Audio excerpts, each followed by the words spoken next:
Hello YouTube family, કેમ છો? મજામાં જઈશું. હું પણ એકદમ મજામાં છું. સૌપ્રથમ પહેલા જય માતાજી, જય દ્વારકાધીશ, જય જવાન, જય કિસાન. તો મિત્રો, અત્યારે એક ખેડૂત પુત્ર તરીકે બહુ દુઃખ થાય છે જ્યારે આપણે વાડી આવીએ, કેમ કે માવઠાનો માર પડ્યો, કુદરતનો માર પડ્યો. કુદરતનો માર માત્ર ખેડૂત જ સહન કરીએ કે બીજું કોઈ ન સહન કરીએ કે. તો મિત્રો, આપણે 10 વાગ્યાને વાડી આવ્યા છીએ. વરસાદ 2-3 દિવસથી રહી ગયો છે અને આપણે વાડી આવ્યા છીએ. વાડી આખો માહોલ જોવા આવ્યા છીએ. આપણી શેવડી પડી ગઈ છે, કપાસમાં નુકસાન થયું છે, ડુંગળીમાં નાનું મોટું નુકસાન થયું, આપણી 5 વીઘાની જાહેર હતી એ પડી ગઈ છે. ને અત્યારે ધુમ્મસવાળું વાતાવરણ છે. તડકો નીકળ્યો તો ધુમ્મસવાળું વાતાવરણ છે મિત્રો. એટલે વાતાવરણ આવું છે. અને આપણે કાલે એક વિડીયો બનાવ્યો હતો, પણ આપણું સ્ટોરેજ ફૂલ થઈ ગયું, એના કારણે આપણો વિડીયો ડિલીટ થઈ ગયો છે. કાલે કમ્પ્લીટ એડિટિંગ કર્યો હતો અને આપણે યુટ્યુબમાં અપલોડ કરતા હતા કાલે રાત્રે, અને ટાઈમે સેટ કર્યો હતો આપણે આજે સવારનો, પણ કોઈ કારણોસર આપણો વિડીયો ડિલીટ થઈ ગયો છે. એટલે હજી આપણે આજે ફરી નવો વિડીયો બનાવવા આવી ગયા છે. કાલે આપણે, તમે થંબનેલ જોયું છે, લાલ ટી શર્ટમાં છે થંબનેલ, એટલે આપણે લાલ ટી શર્ટ કાલે પહેર્યું હતું અને વિડીયો ઉતારવા આવ્યા હતા, પણ આપણે વિડીયો ડિલીટ થઈ ગયો. એટલે આજે તો આપણે કપડાં ચેન્જ કરેલા છે અને એક ખેડૂત પુત્ર તરીકે વાડી આવ્યા ત્યારે બહુ દુઃખ થાય છે મિત્રો. કેમ કે જુઓ, ખેડૂતનો પાક બધો જુઓ, ખેડૂતની આખા વર્ષની મહેનત ઉપર પાણી ફરી વળ્યું છે મિત્રો. તો જુઓ, આપણી શેરડી બધી પાડી દીધી છે. જુઓ, સપાટ કરી નાખી છે. જુઓ મિત્રો, બધી આપણી શેરડી પાડી દીધી છે. જુઓ, લગભગ 4 વીઘાની છે, એમાંથી 1-1.5 વીઘાની શેરડી આપણે પાડી દીધી છે. જુઓ, તમે જોઈ શકો છો, બધી શેરડી આપણી પાડી દીધી છે. બહુ દુઃખ થાય છે મિત્રો ખેડૂત પુત્ર તરીકે. આ આપણે 3રો દિવસ છે એટલે શેરડી થોડીક ઊભી થઈ ગઈ છે, પણ લગભગ નહીં વાંધો આવે, કેમ કે આ શેરડી પડી જાય એટલે એને કોઈ લઈ ન જાય. ચીસુડાવાળા તો લઈ જ ન જાય, કેમ કે ચીસુડામાં જાય તો શેરડીનો ભાવ વધારે આવે, એટલે ચીસુડાવાળા લઈ જાય તો ભાવ આવે. બાકી ગોળવાળા લઈ જાય અને બહુ ઓલી ખરાબ થઈ ગઈ હોય તો ગોળવાળા ન લઈ જાય, મૂળિયા ને એવું બધું મૂકી જાય તો ગોળવાળા ન લઈ જાય. તો મિત્રો, આવું નુકસાન છે, બહુ મોટું નુકસાન થઈ ગયું છે. ત્યારે કોઈ કંપનીમાં કામ કરતા હોય અને 1-1.5 મહિનાનો પગાર ન આવે તો મિત્રો ચિંતા કરવા લાગે છે કે આ વખતે પગાર નથી આવ્યો, શું કરશું, શું લાવશું, કેમ થશે. અને જ્યારે ખેડૂતની આખા વર્ષની મહેનત ઉપર પાણી ફળી વળ્યું છે, તો આપણે તો મિત્રો એટલું જ નુકસાન થયું છે. કેમ કે આપણે દિવાળીના દિવસે અલ્લર ચાલુ હતો અને બેસતા વર્ષના દિવસે પણ અલ્લર ચાલુ હતું, અને આપણે રાત્રે 3-3 વાગ્યા સુધી સાળવલું સિંગ ને બધું સરખું કરતા હતા, કેમ કે વરસાદની આગાહી હતી, માવઠાની આગાહી હતી, એટલે એના કારણે આપણે કામ કરતા હતા. અને તોય આપણું થોડુંક શેરડીનું નુકસાન થયું છે. એ તો આપણા કાંઈ હાથમાં હતું નહીં, એ નુકસાન થયું છે. બાકી ઘણા ખેડૂતોના પાથરા પણ તણાઈ ગયા છે. જ્યારે પાથરા તો તણાઈ ગયા, પણ જ્યારે એ મગફળી વેચવા હેડમાં જાય છે અને મગફળીનો ઢગલો ભર્યો હોય તો એ ઢગલો પણ પાણીની સાથે તણાઈને નદીમાં જતો રહ્યો છે. તો મિત્રો, આવું થઈ ગયું છે. અને આપણો ડેમ તો ફૂલ ભરાઈ ગયો છે, એ એક ખુશીની વાત છે, પણ એની સામે કેટલાય ખેડૂતોનું આખા વર્ષની મહેનત ઉપર પાણી ફરી વળ્યું છે મિત્રો. એ બહુ મોટું દુઃખ થાય છે. ખેડૂત પુત્ર તરીકે બહુ મોટું દુઃખ થાય છે મિત્રો. તો આવું બધું નુકસાન થયું છે. હાલો તમને હજી કપાસમાં બતાવું, ડુંગળીમાં બતાવવું, આપણે ઝાડને બધું બહુ મોટા પાયે નુકસાન થયું છે. આપણી કેળુમાં એક પ્રોબ્લેમ નથી આવ્યો મને, બાકી તો બધે નુકસાન થયું છે મિત્રો. જુઓ, આપણી શેરડી તમે જોઈ શકો છો. જુઓ, આપણી શેરડીમાં તો બહુ મોટું નુકસાન થયું છે. લગભગ આ તાર છે ત્યાં અડવામાં 2 થી 3 ફૂટ બાકી હતી, એટલી મોટી આપણી શેરડી થઈ ગઈ હતી અને આપણી શેરડી પડી ગઈ છે. જુઓ મિત્રો, જુઓ, આ બધી શેરડી આપણી ઊભી છે ઓલી બાજુ, પણ આ બધી પડી ગઈ છે. અને કપાસમાં તે બહુ મોટું નુકસાન થયું છે. જુઓ મિત્રો, આપણે કપાસ 2-3 દિવસ પહેલા વીણી લીધો. આપણે મજૂરો લાવ્યા હતા સરતનપરના, લગભગ આપણે 200 રૂપિયા મણ આપ્યો, પણ કપાસ આપણો વીણાઈ ગયો હતો. હવે આ તો તવડી ગયો છે અને ઓલી બાજુ થોડોક વીણવાનું બાકી હતો, એટલે એ વીણ્યા છે. એટલે જો આપણને ખબર હતી એટલે આપણે મજૂર લાવીને વીણાવી લીધો. અને કે જુઓ, આ બધો કપાસ હજી ભીનો છે. આમ કાલે તો આપણે વિડીયો બનાવ્યો, એ ડિલીટ થઈ ગયો, નકર તમને બતાવે. આમ આપણે નીસવતા હતા એટલે પાણીના કાયદેસર ટીપા પડતા હતા. અને તો ખેડૂતના માથે મિત્રો આવી આપત્તિ આવી છે. અને કેટલાય ખેડૂતોએ વિચાર્યું છે કે આ વર્ષે દીકરાના લગ્ન કરાવું, દીકરીના લગ્ન કરાવું.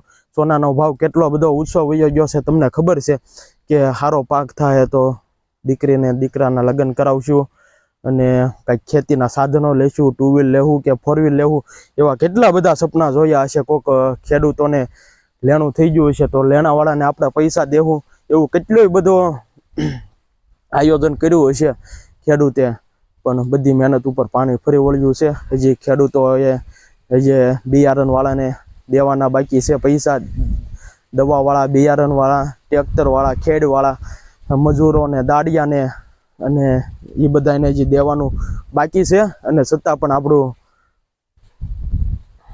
આપણી આખા વર્ષની મહેનત ઉપર પાણી ફરી વળ્યું છે મિત્રો. તો આપણે જ્યારે ખેતરમાં જ્યારે મગફળી વાવી હતી ત્યારે ટેકાના ભાવે સરકાર ખરીદી કરે ત્યારે એને સેટેલાઇટથી મગફળી નહોતી દેખાતી. તો હવે આવડું મોટું નુકસાન શું છે, તો હવે જોઈએ આપણે ખેડૂતને બતાવી છે કે નહીં. કેમ કે સેટેલાઇટથી જ્યારે મગફળી સરકારને નહોતી દેખાતી, જ્યારે ટેકાના ભાવે ફોર્મ ભરવાના હતા ત્યારે નહોતી દેખાની, પણ હવે આવડું મોટું નુકસાન શું છે તો હવે સરકારને આ નુકસાની દેખાય કે નહીં જોઈએ મિત્રો. બાકી વિડીયોમાં એન્ડ સુધી બના રહેજો, હજી આપણે બધું નુકસાન તમને બતાવશું. બહુ મોટું નુકસાન થઈ ગયું છે, ભારે નુકસાન થઈ ગયું છે મિત્રો. તો આપણે મગફળીને એવું બધું મોટા ભાગનું આપણે લઈ લીધું છે. જો મિત્રો આ બધો કપાસ વીણવાનો આપણો બાકી છે. જો આવું મોટું નુકસાન શું છે, આ કપ્પા હવે આપણો કાળો પડી જાય. જો આ બધો કપા આપણે વીણવાનો બાકી હતો ને આગળ જે કપા વીણે છે. તો મિત્રો વરસાદના કારણે આપણે ડુંગળીમાં પણ બહુ મોટો ફેરફાર આવ્યો છે. કેમ કે વરસાદી વાતાવરણ હોય, વરસાદી માહોલ હોય એટલે ડુંગળીને કોઈ અનુકૂળ ન પડે, એટલા માટે ડુંગળીમાં પણ બહુ મોટો ફેરફાર આવ્યો છે. જુઓ તમે જોઈ શકો છો, જુઓ આ બધી ડુંગળી એના પાન આપણે સફેદ થઈ ગયા છે, એટલે ચીતરીનો અમુક ટકા માર છે આને. ને બાકી ડુંગળી બહુ વરસાદ પડે તો જલેબીના કૂછલા ટાઈપ થઈ જાય છે ડુંગળી. જુઓ ડુંગળીનો દડો થવા માંડ્યો છે, મૂળિયું બંધાવવા માંડ્યું છે. જુઓ તમે જોઈ શકો છો, દડા થવા માંડ્યા છે ડુંગળીના. પણ હજી લગભગ આપણે ડુંગળીનું બધું આપણે કવર કરી લેવું, કેમ કે એમાં દવા ને ખાતર ને એવું બધું નાખશું એટલે ડુંગળી આપણી બધી કવર થઈ જાય. બાકી કપા પલ્લી ગયો છે, વીણવાનો બાકી હતો, એમાં તો કોઈ કવર નથી જવાનું. શેરડી પડી ગઈ, એમાં પણ કોઈ કવર નહીં થાય. અને ડુંગળીનું તો જે આપણે કવર કરી લેવું થોડું ઘણું. તો આવી પોઝિશન છે મિત્રો. કુદરતનો માર માત્ર ખેડૂત જ ખમીએ કે બીજું કોઈ ન ખમીએ કે મિત્રો. તો આવી પરિસ્થિતિ ઊભી થઈ ગઈ છે. અત્યારે ખેડૂત દિવસે ને દિવસે દેવાદાર બનતો જાય છે. અને સરકારને પણ મારું એક નમ્ર વિનંતી છે કે સરકારના ટેકે ખેડૂતો નથી જીવતા, ખેડૂતોના ટેકે સરકાર જીવે છે. તો મિત્રો આપણી ડુંગળીમાં પણ બહુ મોટું નુકસાન થયું છે. અને જો આપણી ઝાર રીતે પાડી દીધી છે. જો વરસાદ આવવાના કારણે આપણી ઝાર પણ પાડી દીધી છે. ઝારમાં બહુ મોટો પ્રોબ્લેમ છે. આપણી જેવી રીતે શેરડી પડી ગઈ છે એવી રીતે ઝાર રીતે પાડી દીધી છે. જુઓ તમે જોઈ શકો છો, હજી 2-3 દિવસ વયા ગયા એટલે આપણી ઝાર તો ઊભી થઈ ગઈ છે, પણ જ્યાંથી પડી ગઈ ત્યાંથી મૂળિયા મૂકી જાય. જો મિત્રો તમે જોઈ શકો છો, આપણી ઝાર રીતે પાડી દીધી છે. જો આ બધી આપણી ઝાર છે, બધી પાડી દીધી છે. એટલે આ વાઢવામાં બહુ તકલીફ થાય. ભેંસું માટે નિરાવશે એ વાત બરોબર છે તમારી, પણ આ વાઢવામાં બહુ મોટી તકલીફ થાય છે મિત્રો. કેમ કે વાઢી એકાય નહીં, અને કપાસમાં બહુ મોટું નુકસાન થયું છે. તમે જોયું તો છે. આપણો એક વિડીયો કાલે બહુ મસ્ત સારો એડિટિંગ કર્યો હતો, અને છતાં પણ આપણો વિડીયો ડિલીટ થઈ ગયો છે. એવી જ રીતે વરસાદ આવ્યો અને આપણો પાક તૈયાર હતો ને પલળી ગયો. ખેડૂતના મોઢામાંથી કોળિયો છીનવાઈ ગયો છે, એવી પરિસ્થિતિ થઈ છે. તો મિત્રો તમે જોઈ શકો છો, જુઓ ડુંગળીના પાન બધા વાંકા વળી ગયા છે વરસાદના કારણે. ડુંગળીને વરસાદી વાતાવરણ અનુકૂળ ન પડે, અને હજી વધારે વરસાદ પડ્યો હોય તો ફૂગ લાગી જાય, એના કારણે ડુંગળી બધી જતી રહેત. પણ હજી લગભગ કોઈ જાતનો પ્રોબ્લેમ નહીં આવે. ને આમાં દડાઈ તે થઈ ગયા છે. જુઓ હવે લગભગ મહિના દિવસમાં આ ડુંગળી નીકળી જાય. જુઓ દડાઈ તે થઈ ગયા છે. વરસાદ મિત્રો જેમ બને એમ રાત્રે જ આવ્યો છે, દિવસે તો કાંઈ આવ્યો જ નથી, એટલે તમને વિડીયો ન બતાવી શક્યો. નકર દિવસે વરસાદ આવ્યો તો તમને વિડીયો બતાવે આપણા ખેતરોમાં પાણી નહોતા હમાતા એટલો વરસાદ પડ્યો છે, ડેમ આખો ભરી દીધો. એ ખુશીની વાત છે, પણ એની સામે કેટલાય ખેડૂતોને નુકસાન થયું છે. એ મોટી દુઃખની વાત છે. ડેમ કદાચ અધૂરો રહ્યો હોત, વરસાદ ન આવ્યો તો ચાલે, પણ કેટલાય ખેડૂતોને માથે દેવું વધતું જાય છે, કેમ કે આવા માવઠાના કારણે સરકાર પણ કોઈ કાંઈ કરતી નથી. તો જુઓ મિત્રો, આ બધો કપાસ છે, આ બધો હવે કપાસ વીણવી એટલે કાળો મસ થઈ જાય. હજી તો ભીનો છે, ઉકાય એટલે કાળો કપા થઈ જાય. અને આ લગભગ 700-800માં કોઈ વેપારી ન રાખે એવો કપા છે. જુઓ, આપણે એમ વિચાર્યું કે આ પહેલી વીણનો કપા વીણાઈ જાય એટલે કપા વીણીને એગ્રોવાળાને કે મજૂરોને થોડું ઘણું આપણે બિલ આપશું એવું વિચાર્યું હતું મિત્રો, પણ હવે શક્ય નથી.